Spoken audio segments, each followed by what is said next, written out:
이세영입니다.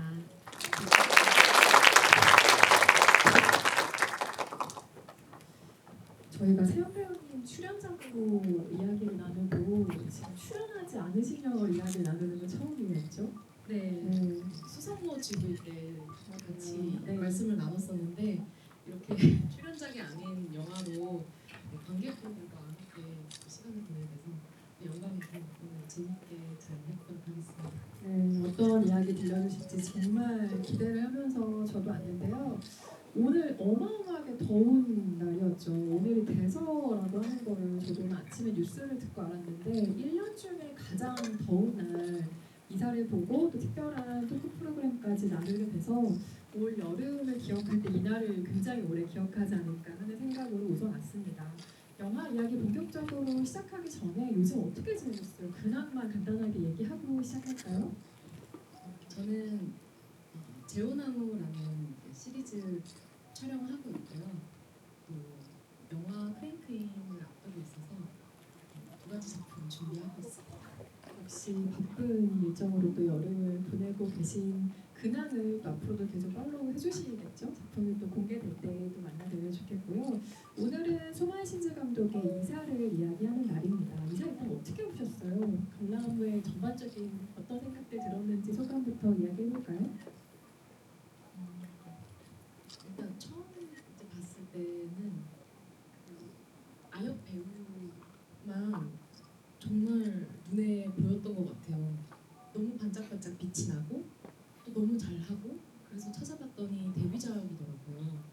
근데 어떻게 저렇게 살아 숨쉬듯이 그 인물 그 자체가 돼서 연기가 아닌 것 같이 이제 연기를 하니까 대단하다. 어떻게 저 나이에 저렇게 연기를 하지? 이런 생각을 많이 했었고요.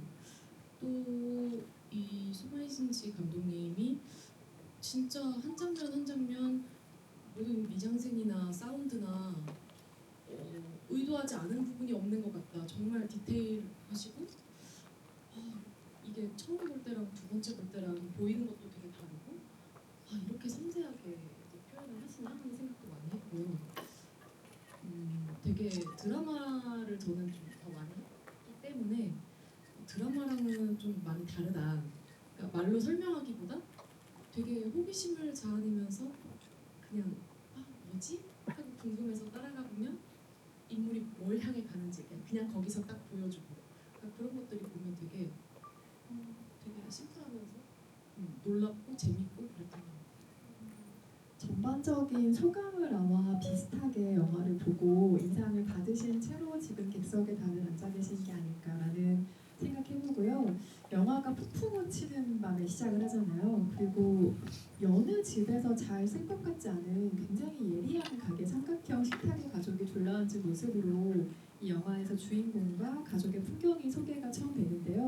그 모양이 사실 불안하고 불균형적으로 놓여있기 때문에 게다가 삼각형 중에 가장 날카로운 각이 스크린 앞쪽으로 배치되어 있는 바람에 관객의 마음을 아주 예리하게 찔러버리는 듯한 예각으로 영화가 날카롭게 시작을 하죠. 하지만 그때 렌이 하는 말이라고는 식탁에서 대화가 활기를 띠는 명랑한 가정 뭐 이런 식의 갑자기 CF 대사 같은 걸 하면서 시작을 하잖아요. 범상하지 않은 시작을 알리는 이사의 첫 장면이고요. 이사가 무빙이라는 제목 자체가 의미가 있지만 이것을 이전과는 다른 상태로 이동하는 움직임이라는 의미로 읽을 때 조금 더 구체적인 영화의 의미가 발생하는 것이 아닐까라는 생각이 듭니다. 아버지가 실제로 물리적인 이동을 하기도 하고 영화가 거치는 여러 장소의 무빙, 이동이 있고요. 심리적으로는 이전 세계와 다른 세계로의 이동을 하는 다음 세계로 나아가는 렌의 성장이 있는 작품이기도 합니다.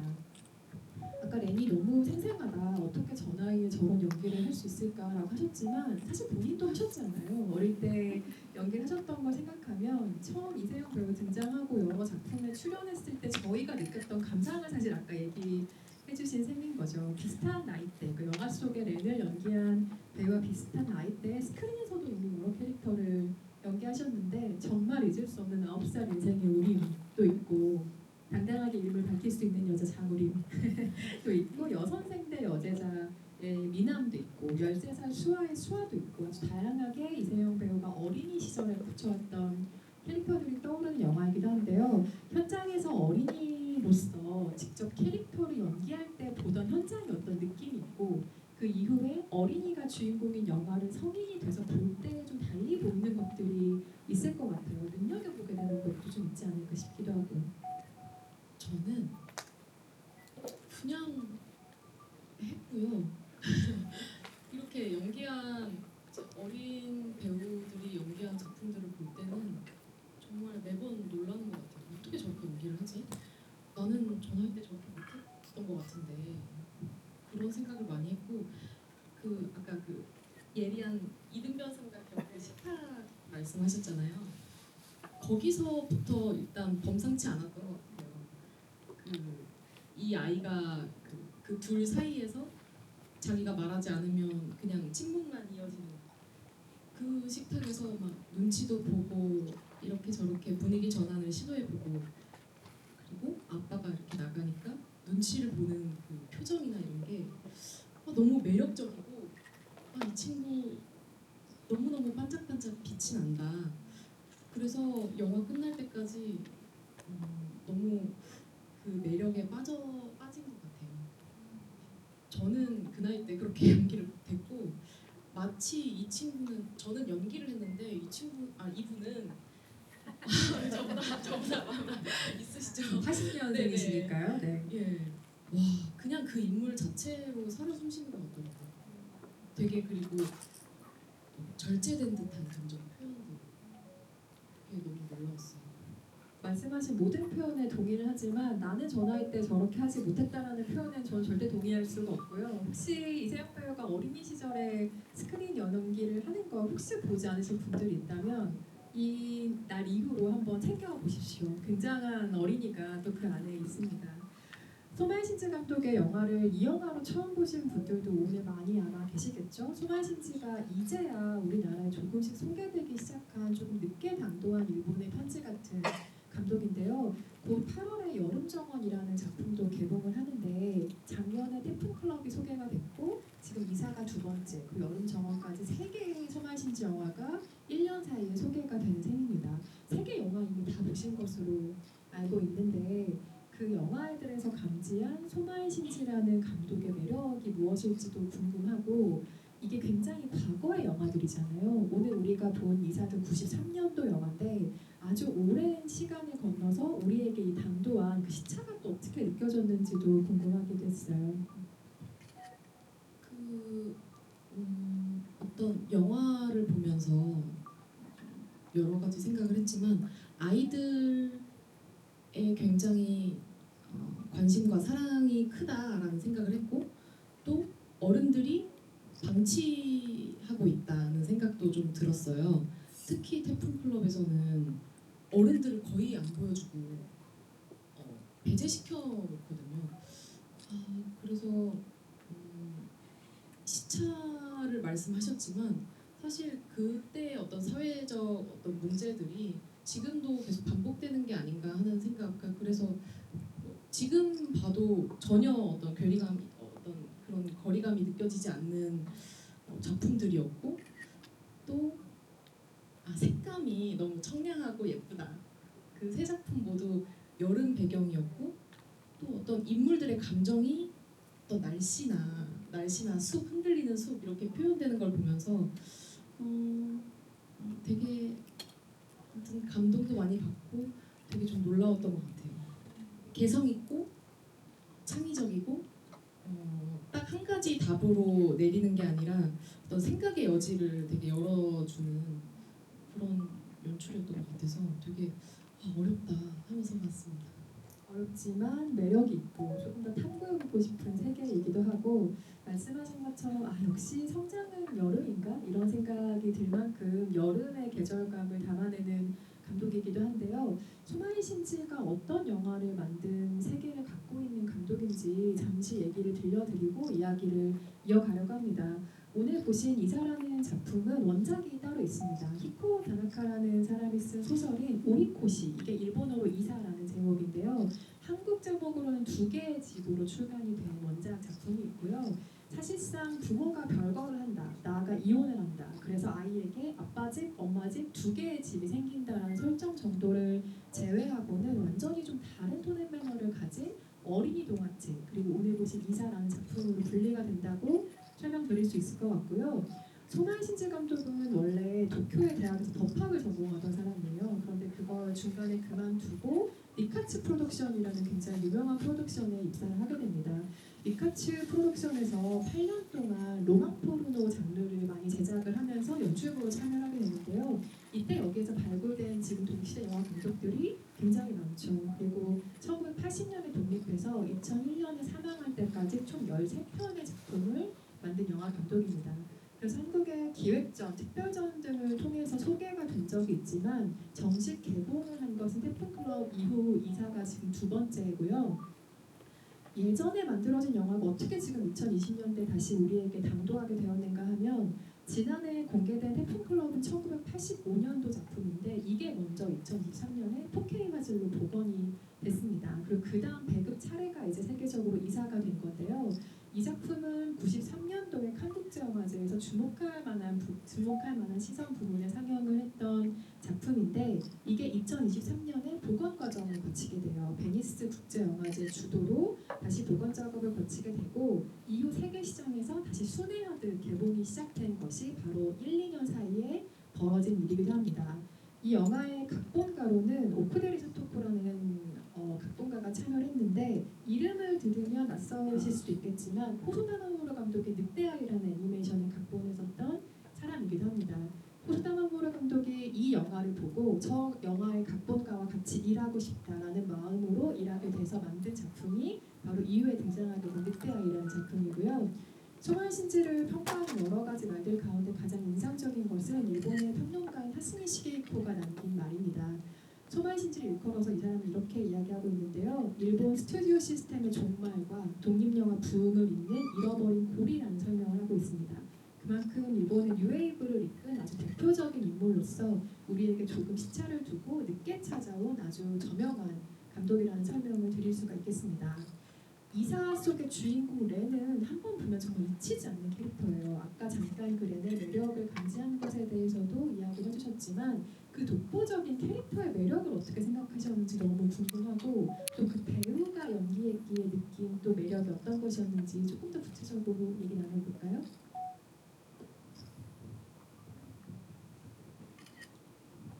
렌은 저는 렌이랑 배우가 분리돼서 보이지가 않는 것 같아요.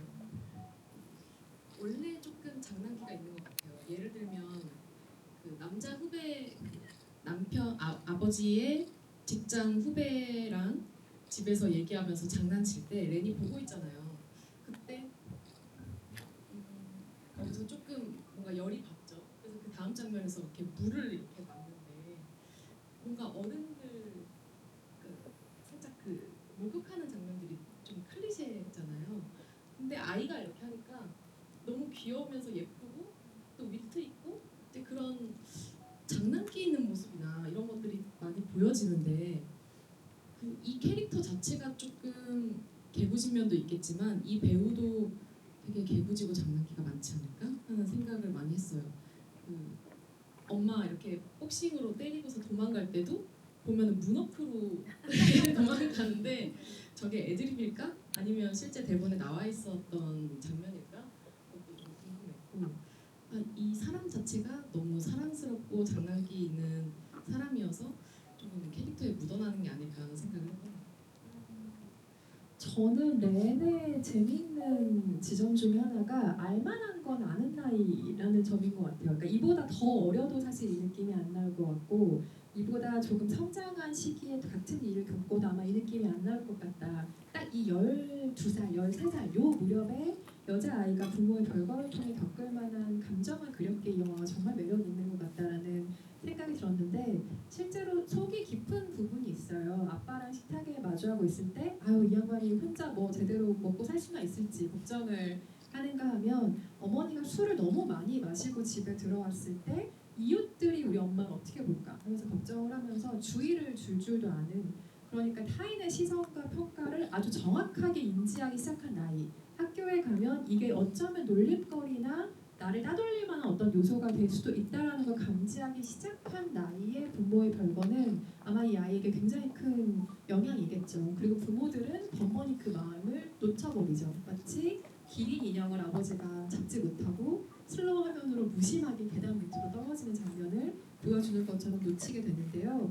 한편으로는 저는 렌이 계속 달리는 인물이라는 점이 굉장히 인상적이기도 했습니다. 아버지의 이삿짐 트럭을 따라 뛰기도 하고 학교 실험실에 불을 지른 다음에 어머니가 쫓아왔을 때 막 도망쳐서 뛰어서 버스에 올라타기도 하고 이 달리기는 사실 이 아이한테 가장 궁극의 저항의 방식인 동시에 어른들의 세계를 빨리 이해하고 따라잡고 싶으면서도 한편으로는 힘껏 도망치고 싶은 마음의 반영의 행동으로 나오는 것이 아닌가 싶을 정도로 아주 생동감 있는 움직임을 포착을 해내죠.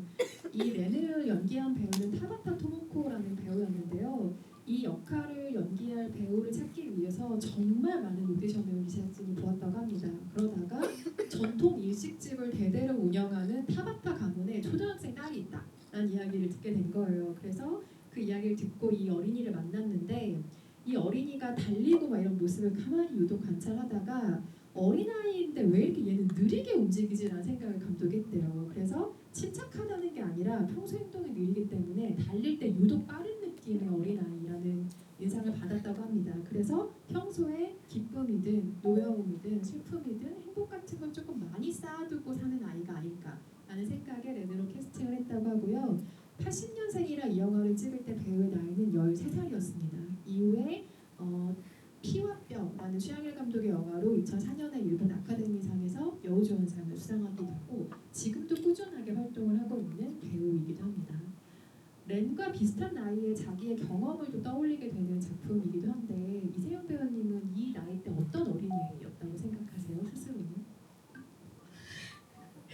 제가 그때 이제 여선생 대 여제자를 찍고 9살 인생 을 찍었을 때가 12살이거든요. 그리고 대장금 출연하고 그랬는데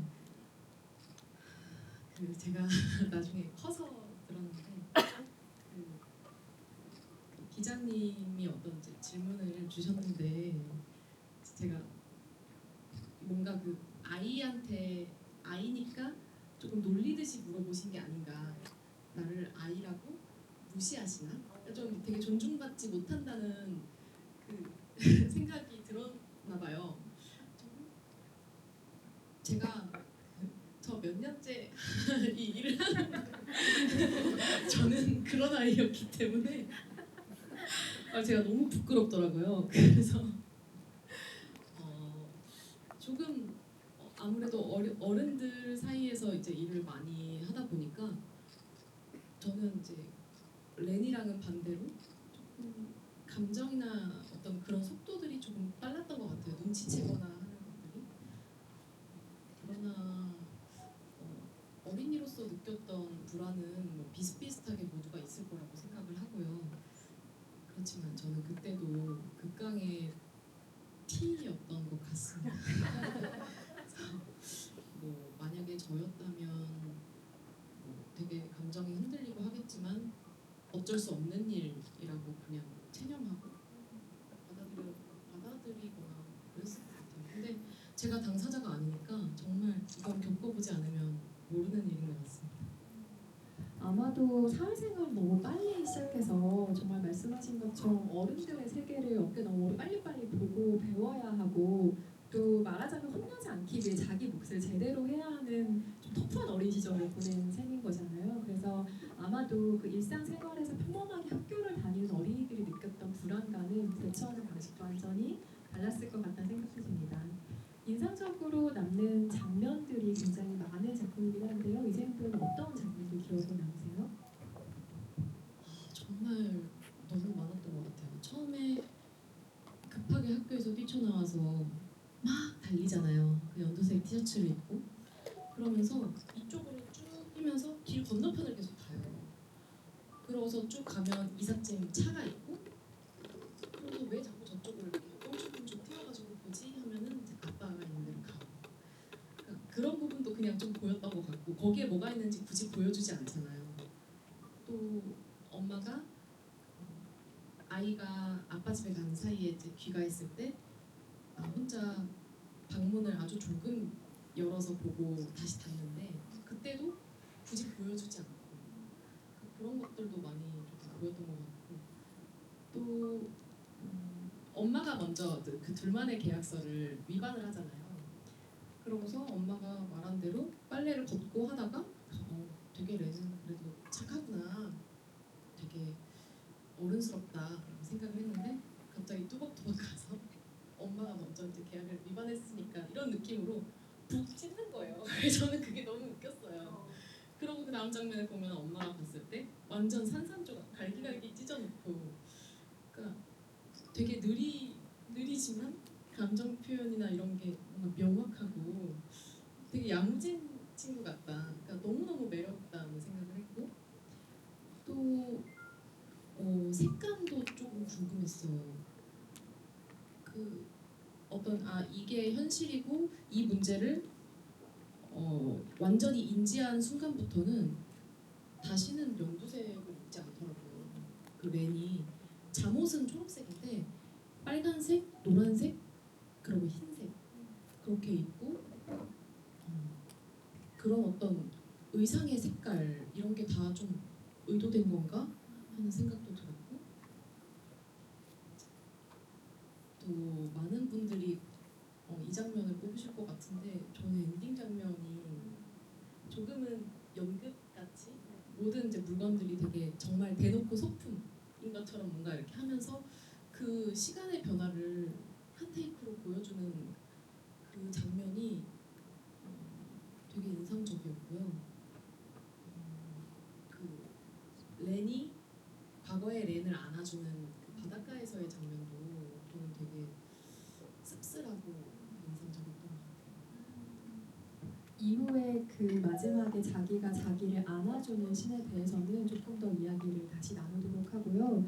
사실 소만 신지 감독의 영화로 이 영화를 처음 보신 분들은 이후의 작품을 보실 때 조금 당황스러우실지도 모르겠어요. 왜냐하면 사실은 이렇게 말랑하고 청량한 정서만 만드는 감독은 전혀 아니거든요.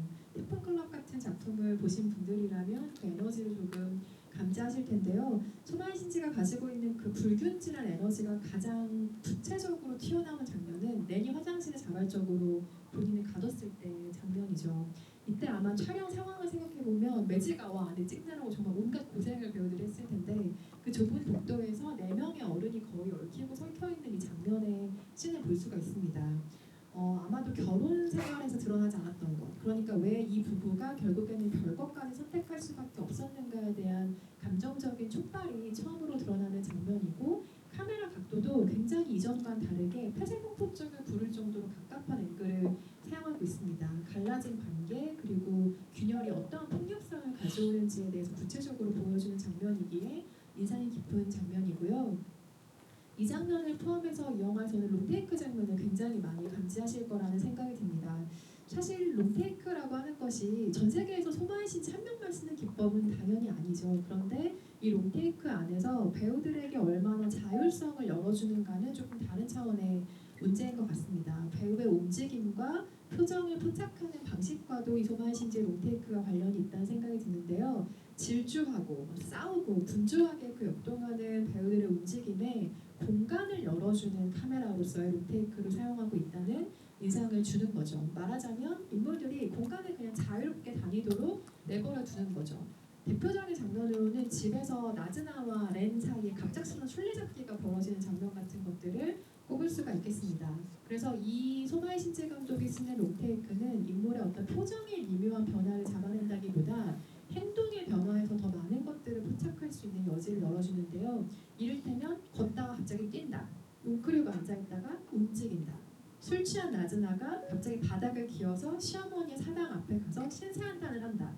이렇게 동작의 변화를 통해서 이 사람들의 생각을 비언어직 방식으로 공간의 맥락 전체에서 감지되는 것을 롱테이크로서 사용하고 있다는 것도, 그 안에서 말보다 더 다양한 감정들을 캐치해낼 수 있다는 것도 이 감독이 사용하는 롱테이크의 기법 중에 하나인 것 같고요.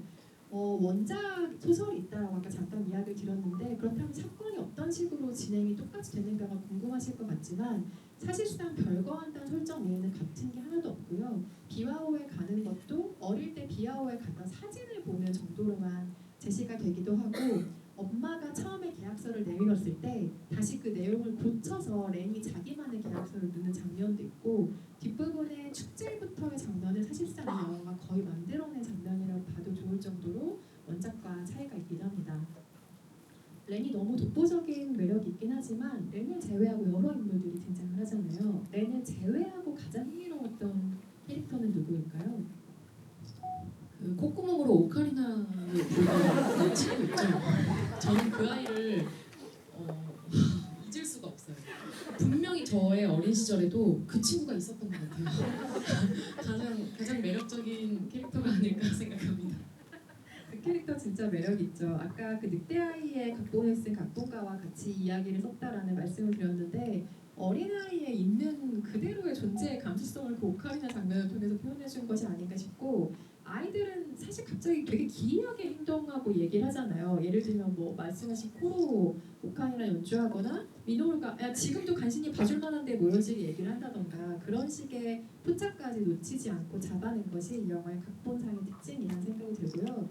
저는 사실 그 후배 연인이 굉장히 기억에 남아요. 왜냐하면 이게 90년대 초반 상황인 걸 생각을 하면 한국도 마찬가지지만 전 세계적으로 이게 대가족 구조가 점점 붕괴가 되고 우리가 살면서 굉장히 얘기 많이 들었던 핵가족 시대, 뭐 조금 소규모 가족의 시대가 도래한 딱 그 시점인데 그러니까 여전히 사회적인 금기로 받아들여지긴 했지만 그래도 사회적인 분위기 안에서 이혼, 별거, 한부모 이런 식의 구조가 조금 당연하게 받아들여지기 시작했던 시기라는 점에서 이 커플이 굉장히 재미있는 건데 이 후배와 애인이 결혼과 출산을 확신하지 못하는 순간들을 보여주잖아요. 임신을 한 것 같은 상태임에도 불구하고 그 가정은 과연 그럼 안정적인 것인가? 별거를 선택하지 않는다고 저건 괜찮은 건가라는 것을 렌의 시선으로 사실은 보게 되는 거죠. 그러니까 정상 가족이라고 하는 불안정성을 우리가 렌의 시선을 통해 보게 되는 건데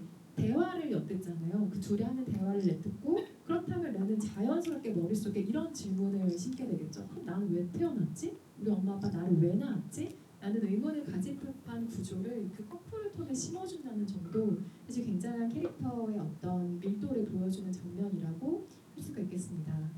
영화를 보면서 이런 장면은 이런 상징이 좀 있는 것 같아 라고 해석을 즐겁게 붙일 만한 영화라는 생각도 드는데요. 흥미롭게 발견한 상징이 좀 있으셨어요? 방금 말씀하신 장면 이후에 그 엄마가 유리창을 깨고 이제 그 복도에서 대치를 하잖아요. 그때 보면 그 여자 후배도 꽃 무늬가 들어간 원피스를 입고 있고 랜도 꽃 무늬 원피스를 입고 있거든요. 그래서 나머지는 다 뭔가 셔츠에 그 정장 바지 같은 옷차림을 하고 있고요. 그래서 뭔가 이 둘을 조금 더 이렇게 모녀처럼 보이게, 그러니까 오히려 타인과 그렇게 연출을 한 건가 하는 생각도 들었고, 혹은 이제 엔딩쯤에 나오는 바닷가 장면에서 모녀가 같이 꽃무늬 원피스를 입고 있거든요. 그래서 그때가 되게 호시절이었기 때문에 호시절이거나 혹은 얘가 엄마가 될 거다.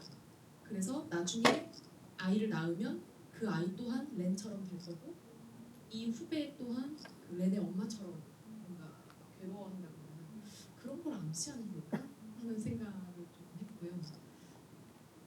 그리고 조금 계속 궁금했던 거는 그 뒤에 그 바닷가 쪽 가기 전에 그 여러 가지 어떤 그 통가을에를 거치듯이 이렇게 산속을 가잖아요. 근데 이제 흰 옷을 입고 가는데 이제 계속 보인다를 보여주고 배가 아픈 듯이 이렇게 웅크리고 그래서 이게 초경을 분명히 의미하는 거겠다 생각을 했는데 끝까지 피는 또 묻어나오거나 하지 않더라고요. 그래서 어떤 의도로 이렇게 만드셨을까 하는 것도 좀 궁금했고요. 또 바닷가에서 엄마가 렌을 드디어 발견해서 축하합니다 하면서 그 말을 걸 때 시선을 돌리면서 카메라 렌즈 정중앙까지는 아니지만 되게 가깝게 렌즈 쪽을 바라보거든요. 마치 우리한테 그 말을 거는 건 아니지만 우리를 보란 듯이 여러분들은 알고 있죠? 이런 느낌이었어요. 저는. 나는 그냥 모르는 척하고 혹은 엄마한테 티 안 낼 거야. 그렇게 의도를 한 건지 아니면 이제 저도 어렸을 때 카메라 렌즈를 많이 봤었거든요. 그런 단순한 실수였을까? 라는 생각이 들었어요. 근데 이제 제가 생각했을 때는 단 한 군데도 의도가 아닌 장면이 없을 것 같아서 어떻게 생각하시는지 조금 궁금합니다. 저는 말씀하신 모든 것에 사실 동의를 해요. 그리고 그 배가 아파서 쪼그리는 장면 같은 경우는 이게 굉장히 재미있는 반응인데 남성분들이 그 장면을 눈치채셨을 수도 있겠지만 여성 관객들은 사실 직관적으로 눈치를 채는 장면이거든요. 초경이 시작이 되는 것 같다. 저걸로 뭔가 정신적으로든 육체적으로든 한 단계 앞으로 나아가는 상황인 것 같다는 걸 짐작을 하는데 남자 관객분들은 갑자기 배가 왜 아프지? 뭐 차가운 거 먹어서 그런가 정도의 인상으로 반응을 받아들이신다는 게 굉장히 그 장면을 두고 재미있는 차이이기도 하죠. 세영 배우도 그 장면을 당연히 기민하게 포착하신 점이 재미있는 것 같고요.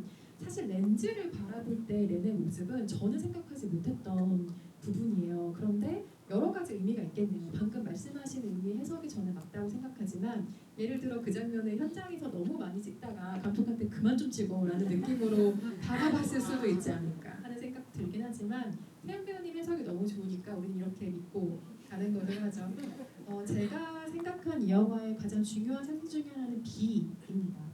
사실 소마이 감독 영화를 보게 되면 비, 압도적인 양의 물 이런 게 굉장히 많이 등장을 하거든요. 보통은 인물들의 인생에 드리워진 어쩌할 수 없는 무게가 사실은 비, 쏟아지는 물 이런 걸로 표현되는 경우가 많은데요.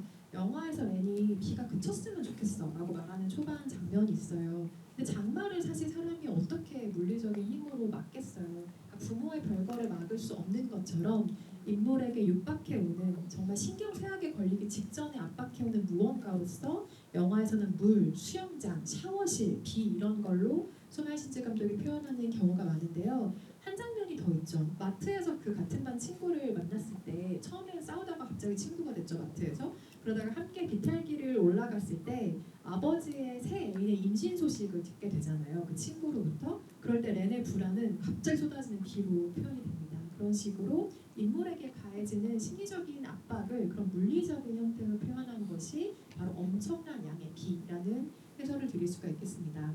그리고 이 영화는 후반부에 이르러서 분위기가 엄청나게 전환을 하잖아요. 사실 초중반 분위기로는 그 비와우 주변에 아주 신비로운 모험의 분위기가 나올 거라고는 전혀 감지가 사전에 되지 않는 부분인데요. 좀 영적인 분위기마저 풍기는 모험의 장면인데 이 같은 변화가 어떻게 느껴지셨는지도 궁금하고 영화 안에서 그런 톤의 변화가 왜 필요하다고 감지하셨을지 그것도 궁금합니다.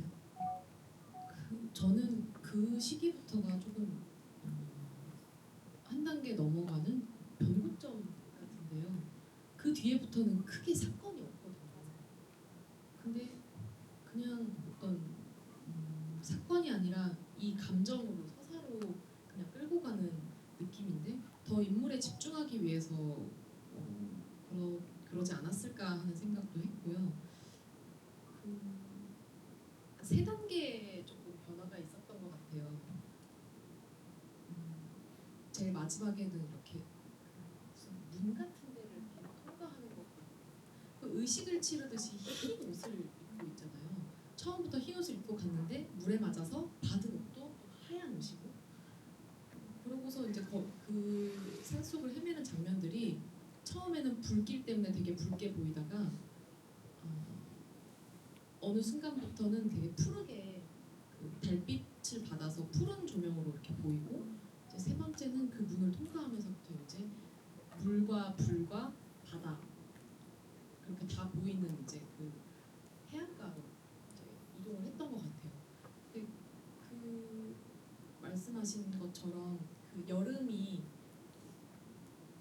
지나야 어떤 성장을 할 수 있듯이 꼭 거쳐가야만 하는 부분이기 때문에 되게 조금 강조하려고 하셨다는 생각도 들었고 또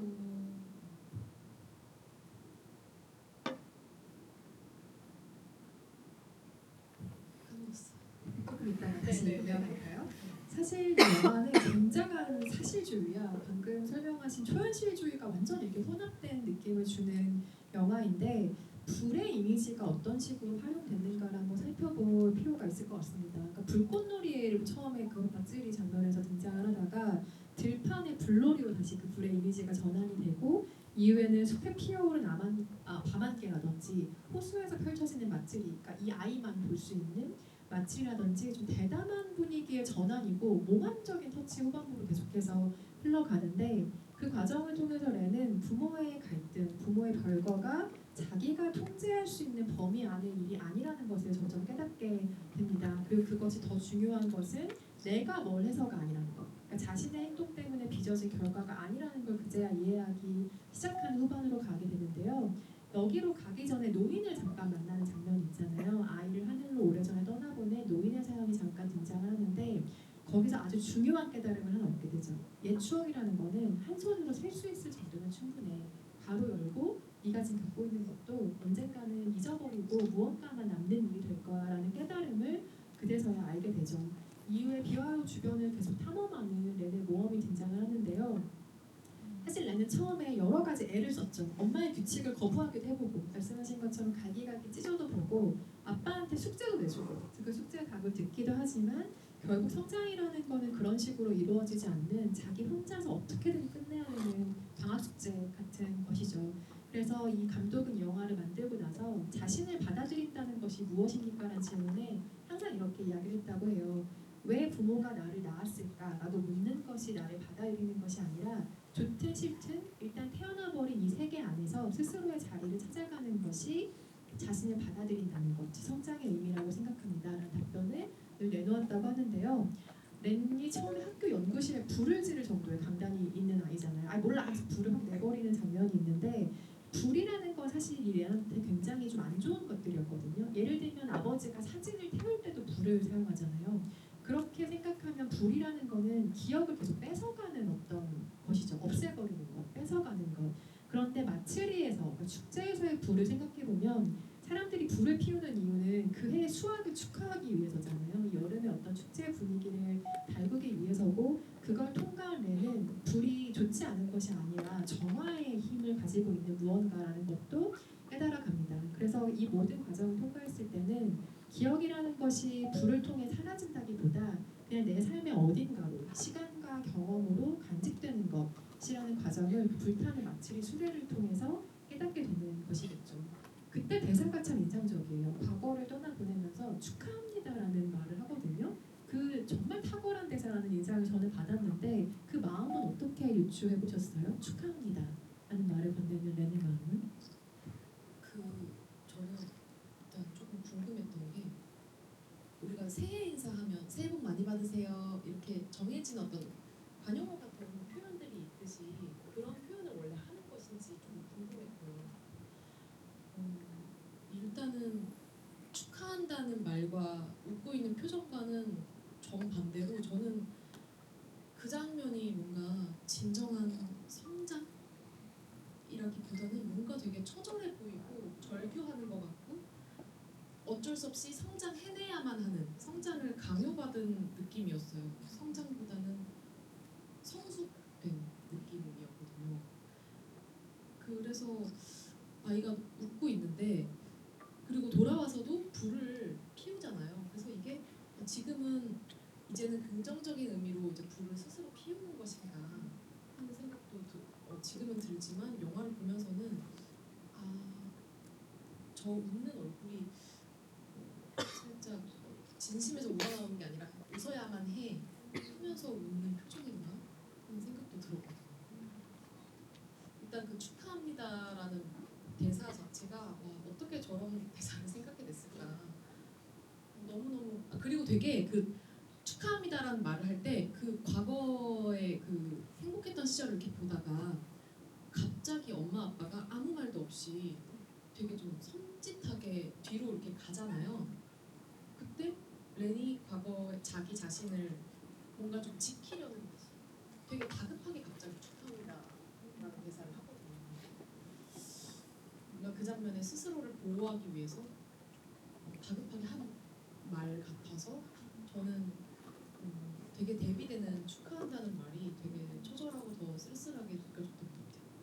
너무 재미있는 해석이네요. 저도 그 대사가 탁월하다고 느꼈던 가장 큰 이유가 만약에 저더러 대사를 쓰라고 했으면 전 진짜 단순하게 썼을 것 같거든요. 잘 가, 뭐 안녕, 뭐 고마웠어 정도의 대사를 생각할 것 같은데 축하합니다라는 표현이 굉장히 인상적이었어요. 긴 단어도 아니고 정말 짧게 자기의 마음을 드러내는데 말씀하신 것처럼 축하에는 되게 묘한 분위기가 있잖아요. 그리고 보통 생일에 그 얘기를 많이 하는데 생일이 사실 마냥 행복한 날만은 아닌 거잖아요. 누군가에게는 뭐 고통의 기억일 수도 있고 생일이라는 게 마냥 어떤 축복의 의미만 가지고 있다고 생각하지 않는데 그런 의미의 축하합니다라는 이 말은 곱씹을수록 굉장히 다양한 의미를 발화하는 문장인 것 같아요. 정말 탁월한 대사라는 생각이 들고요.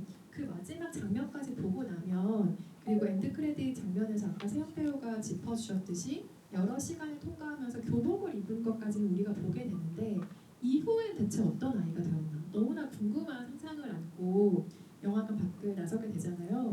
여러분 모두가 그 상상을 하시겠지만 이 원작을 쓴 작가가 상상한 렌의 이후의 모습이 있습니다. 원작 소설을 90년에 내놓고 2013년에 개정판을 내놓으면서 렌이 30대가 됐을 때 어떤 삶을 살아가고 있는지에 대한 글을 덧붙인 개정판이 있는데요. 제가 오늘 그 책을 가지고 와서 세영 배우님께 읽어달라고 부탁하고 싶은 대목이 있었어요. 그래서 렌이 어떤 어른이 되었는가를 세영 배우님이 이 작가의 시선을 통해서 한번 읽어주시기를 부탁드립니다.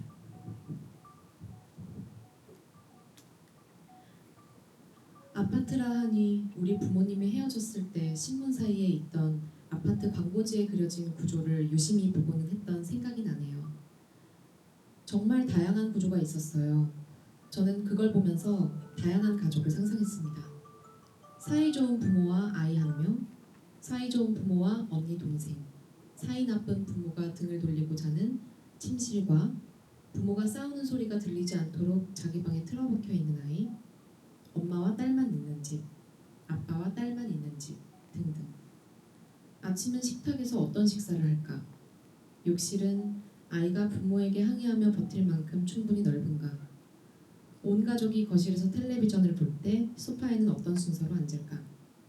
마음에 드는 구조는 가위로 오려 모아서 마치 어렸을 적 했던 소꿉장난처럼 다양한 구조의 집에 가족을 살게 했습니다. 이런 구절로 작가가 마무리를 하고 있는데요. 이 짤막한 글의 제목에는 2013년 이친 시절에 관한 이야기라는 제목이 붙어 있어요. 30대 렌은 작가의 상상 안에서는 건축가가 되어 있습니다. 그래서 여러 집의 구조, 가정의 구조를 조금 더 생각하는 어른으로 자라났고 책의 마지막에는 자기의 잠든 딸을 바라보는 그 렌의 모습으로 마무리가 돼요. 작가가 상상한 30대는 이렇지만 또 여러분의 기억 안에서는 이 렌이 어떤 모습으로 성장해 갈지도 궁금해지는 영화인 것 같습니다. 저희 둘이 지금 계속해서 이야기를 나눴는데요. 객석에도 혹시 같이 이야기를 나누고 싶으신 분이 계실 것 같아서 마이크를 객석으로 넘기려고 합니다. 혹시 영화에 관해서 같이 이야기 나누고 싶은 질문이 있으신 관객분은 손을 들어주시면 마이크 전달해드리겠습니다. 맨 앞에 계신 관객분께 마이크 드릴게요.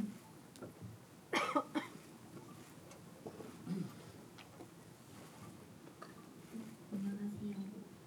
저는 지금 초등교사를 꿈꾸고 있어서 이번에 이 영화를 보면서 아이들의 감정이나 표현 그리고 상처에 대해 관심 있게 볼 것 같아요. 이번 영화에서 렌의 격렬한 반응들을 보면은 요즘 우리가 말하는 금토끼 같은 아이들이 떠오르기도 했던 것 같습니다. 특히 이혼과 죽음이라는 어린아이가 감당하기 어려운 이별들이 겹치면서 렌이 모든 것을 거부하고 도망치는 모습은 단순한 반항이 아니라 설명되지 않은 어린이들의 논리에 대한 적절한 이렇게 대항하는 저항처럼 느껴지기도 했어요. 기자님이랑 배우님은 이 영화 속 렌의 반항과 감정 폭발이 단순한 성장통 이상의 의미를 담고 있었다고 보셨는지도 궁금하고요. 또 요즘 사회에서 금쪽이라고처럼 이렇게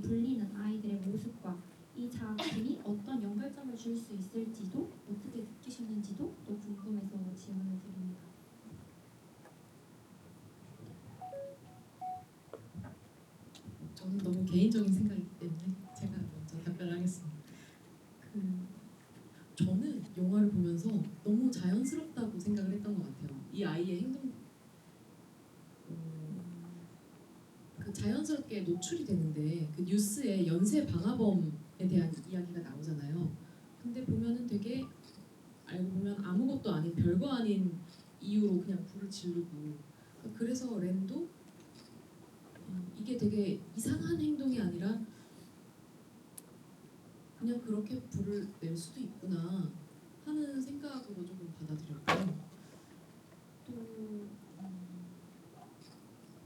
저는 금쪽이 같다고 생각이 안 들었어요.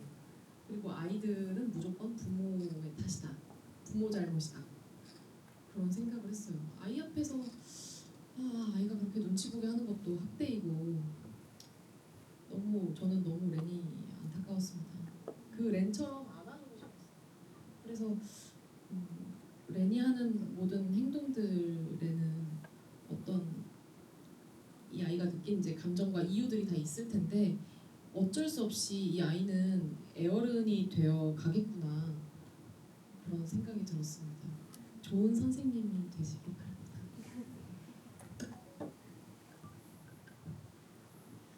만약에 교사가 되신 이후에 콧구멍으로 오카리나를 든 학생이 교실에 있다면 어떻게 대처하실지 너무 일단 궁금하고 저도 마찬가지로 그쪽이란 생각을 전혀 안 했던 게 얘는 저는 부모 마음을 최선으로 헤아려 보려고 굉장히 노력하는 아이라고 생각했어요. 예를 들어 원작에는 이 얘기가 조금 더 자세하게 나오는데 계약서를 내민 건 엄마의 굉장히 일방적인 처사잖아요. 지금 렌의 마음이 어떤지 뭐 엄마가 잘 살고 싶은 마음이 드는지 아닌지를 묻기도 전에 너랑 나랑은 잘 살아야 되니까 이 계약서를 지켜줬으면 좋겠어 라고 마치 무슨 법적 대리인 같은 어떤 행동을 취하는데 거기서 엄마가 내민 계약서가 일을 위한 계약서라는 것을 원작에 등장을 하거든요.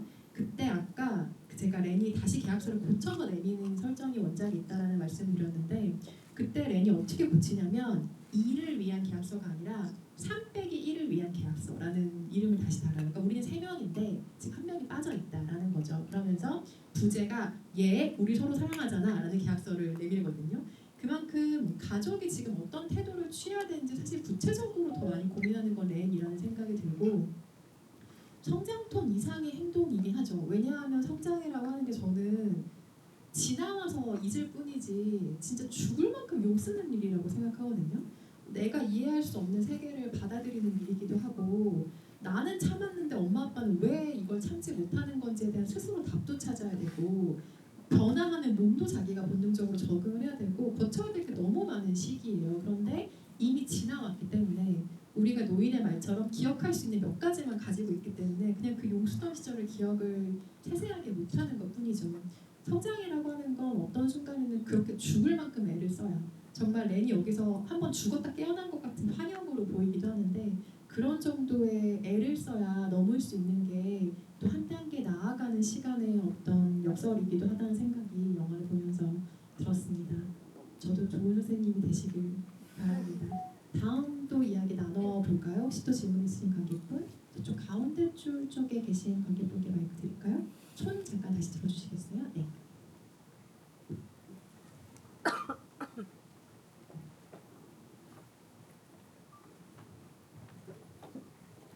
저는 일단 영화에서 노인분의 역할이 되게 중요했다고 생각을 하는데 만약에 그 노인분이 망각에 대한 이점을 알려주지 않았다면 마지막 바닷가에서 같이 자기가 바라봤던 과거의 자신과 같이 휩쓸려서 내려가서 노인에 다시 잠겼을 거라고 생각을 해요. 만약에 여러분 기자님이랑 배우님께서 나의 감독이었을 때 이 노인 대신 이런 중요한 역할의 캐릭터를 만들어야 된다고 생각을 했을 때 어떤 캐릭터 만드실 것 같은지 좀 궁금합니다.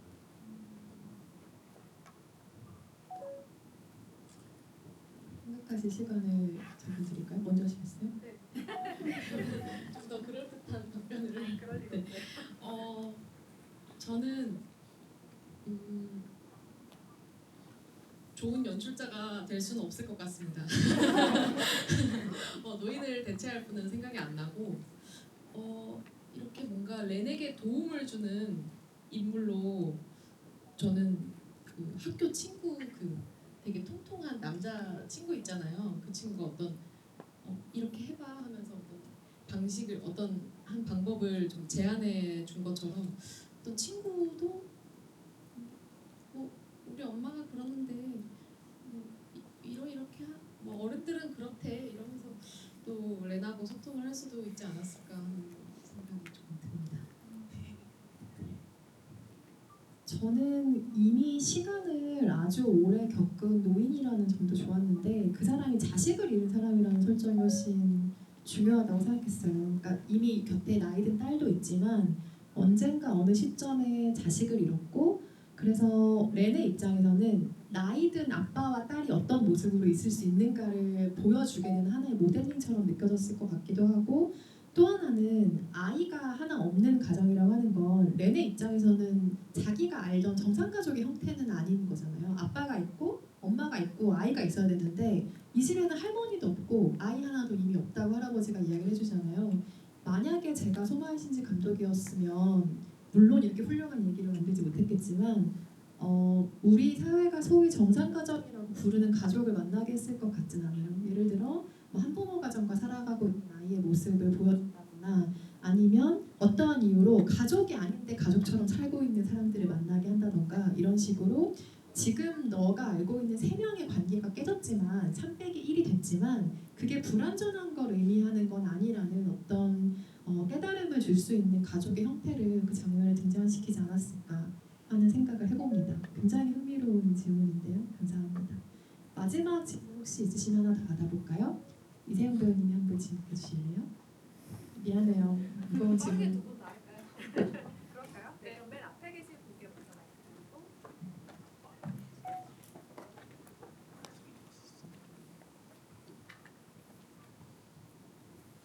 안녕하세요. 저는 그 흠범부의 어두운 숲속에서 렌이 쭈그리고 앉아서 갑자기 소리를 지르는 장면이 있었는데 갑자기 왜 그런 행동을 했는지가 좀 궁금했고요. 불이 정화의 이미지라고 하셨는데 저는 그 부분을 볼 때 그 배경 음악이 약간 장엄하고 약간 현악기가 되게 깊은 배경음이 깔려서 이 장면이 되게 뭐라 해야 되지? 정화의 느낌보다는 좀 어두운 느낌을 주고 있다고 생각이 들었는데 그게 정화의 느낌, 정화의 의미라고 말씀을 해주셔서 뭔가 그렇게도 이해를 할 수 있구나라고 생각이 들었습니다. 감사합니다.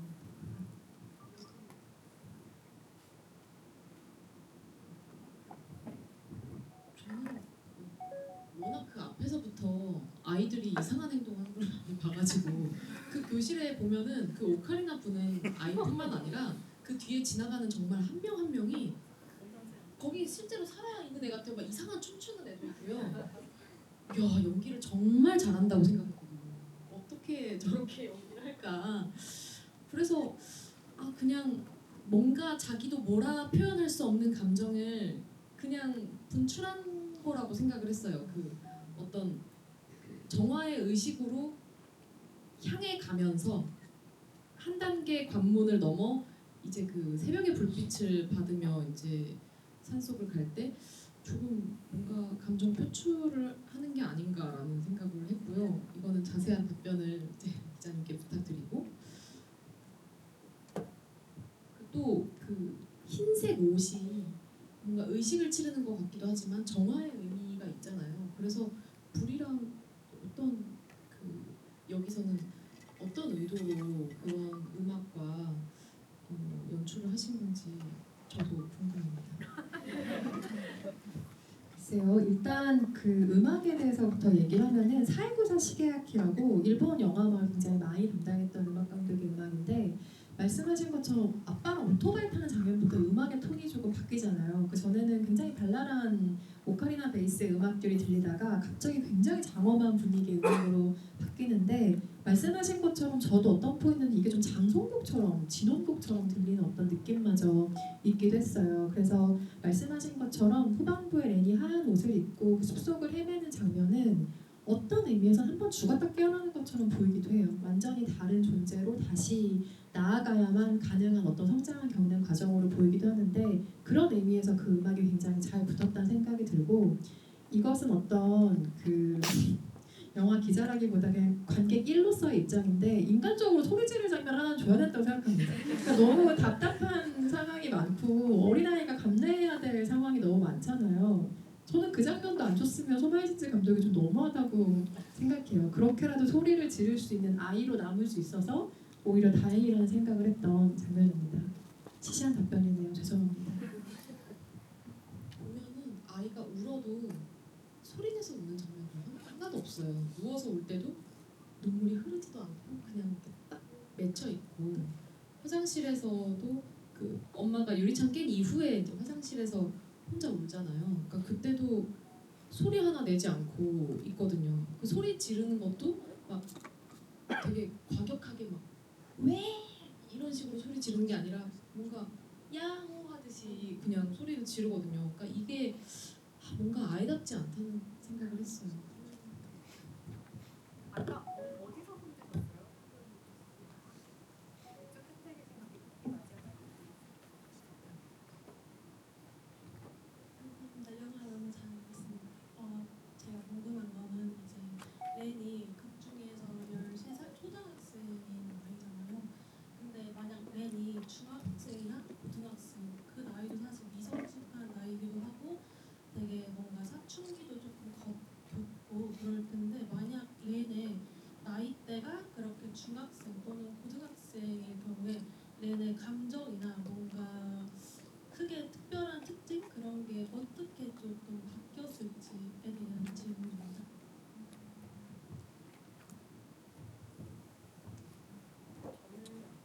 렌이 굉장히 엄마를 많이 닮았다고 생각을 했거든요. 뭔가 의상 색깔도 엄마랑 계속 뭔가 색감이 맞고 렌이 어떤 다혈질이라거나 그런 기질들이 엄마를 많이 닮았다고 생각을 했어요. 그래서 만약에 그런 렌이 중학생이었다면 그 어린 시절에 좀 눈치가 빨랐던 저처럼 뭔가 그런 모습들이 조금 결합이 돼서 두 분의 일은 두 분이 알아서 하세요. 난 용돈만 주면 돼. 라고 했을 수도 있을 것 같고 나이대 설정이 조금 딱 그 시기였어야만 하는가라는 생각을 아까 기자님 말씀 들으면서 생각을 했거든요. 너무 세상을 많이 알아도 안 되고 너무 몰라도 안 되고 어렴풋이 그냥 인지하는 정도의 나이대여야만 이 작품이 이제 나올 수 있다라고 또 생각이 처음 들었어요. 어떻게 생각하십니까? 중학생, 고등학생일 때 렌이 어떻게 됐을까는 태풍클럽을 보시면 됩니다. 거기에서 그 나이대가 중고등학생 때 딱 그 나이대 아이들이기 때문에 본인들이 갖고 있는 기성세대에 대한 불신이나 아니면 성장을 겪으면서 겪는 엄청난 불안과 충동을 아이들이 어떤 식으로 해소하는지가 그 영화에 등장을 하거든요. 그래서 아마 비슷한 모습이었을 거라고 생각을 하고 제가 오늘 아침에 공교롭게도 그 출연하는 라디오 프로그램에서 이사랑 9살 인생을 엮어서 소개를 하고 왔어요. 그래서 그 9살 인생에 나온 구절을 제가 메모를 해놓은 게 마침 있어가지고 9살 인생이 위기철이라는 작가가 쓴 91년 9살 인생이라는 소설을 원작으로 하는데 거기에 굉장히 멋진 말이 등장을 합니다. 서양의 어떤 작가는 이렇게 말했다. 지나치게 행복했던 사람이 아니라면 9살은 세상을 느낄 만한 나이다. 다행히 내 9살은 지나치게 행복했던 편은 아니었고 그리하여 나 또한 세상을 느끼기 시작했다라는 구절이 나오는데 아까 제가 세상을 어렴풋이 감지할 만한 나이라는 점이 이 영화에서 굉장히 중요한 것 같다는 말씀을 드렸잖아요. 9살이 이럴 나이라면 그게 조금 자기만의 생각으로 무르익은 게 10살이 조금 넘었을 때 생각이겠죠. 그리고 생각해보면 우리가 9살, 10살 때 세상을 모른다고 생각하지 않았을걸요? 나의 부모도 안다고 생각하고 나도 다 안다고 생각하고 앞으로 나 인생에 대한 어떤 생각도 가지고 있었을 거고 저는 그래서 이 나이대 소녀인 게 이 나이대를 거친 학생인 게 이 영화에서 가장 중요한 장치였다는 생각을 합니다. 마지막으로 태풍클럽 한 번 더 추천합니다. 네. 오늘 여러 분의 의견도 같이 받아보면서 세영 배우님과 소마이 신지 감독 이사에 대한 이야기 나눴는데요. 오늘 관객들과 이야기 나눈 소감 어떠셨는지 마지막으로 들려주시고 자리 마무리할까요? 너무너무 즐거웠습니다. 사실 처음에 이 자리를 준비할 때는 너무 걱정되고 제 짧은 식견으로 무슨 말씀을 드려야 할까 걱정이 앞섰는데 영화를 너무 재밌게 보고 이 자리에 오면서 오늘은 굉장히 좀 설레기도 하고 제가 평소 영화 보면서 궁금했던 것들을 아까 준비하면서 조금 여쭤보기도 하고 또 여러분들하고 소통하면서 진짜로 이 자리를 즐길 수 있었던 것 같아요. 너무 저한테도 뜻깊은 자리였습니다. 감사합니다. 여기서 레니 자기만의 성장을 겪느라 너무 힘든 여름을 보내는데 마침 또 여름을 보내고 있는 중이라 오늘이 1년 중에 가장 더운 날이었다고는 하지만 여름이 너무 많이 남아있잖아요. 여러분의 여름은 부디 수월한 일만 가득하기를 바라고요. 내일 이사가 개봉을 하는데 오늘 영화를 재미있게 보셨다면 주변에 입소문을 부탁드려서 더 많은 분들이 렌을 만날 수 있도록 초마이 신지 감독의 세계를 탐험할 수 있도록 해주시면 감사하겠습니다. 오늘 이야기 들려주신 이세영 배우님께 큰 박수 부탁드리고 질문이 하나 있으시다고 합니다. 그 앞에 초록색 티셔츠 입으신 분께 질문인데요. 혹시 그 티셔츠를 고르신 데 어떤 의도가 있으신가요? 아 없으세요? 왜냐하면 저는 오늘 의상을 고를 때 붉은색이나 초록색 중에 하나 고를까 진짜로 고민을 했거든요. 그래서 유독 잘 보이지 않으세요? 네, 네, 질문 감사합니다. 그리고 게스트 먼저 퇴장하시고 관객 여러분들 퇴장 안내 드리겠습니다. 오늘 포스터를 증정해드린다고 하니까요. 모두 받아가시기 바랍니다. 감사합니다.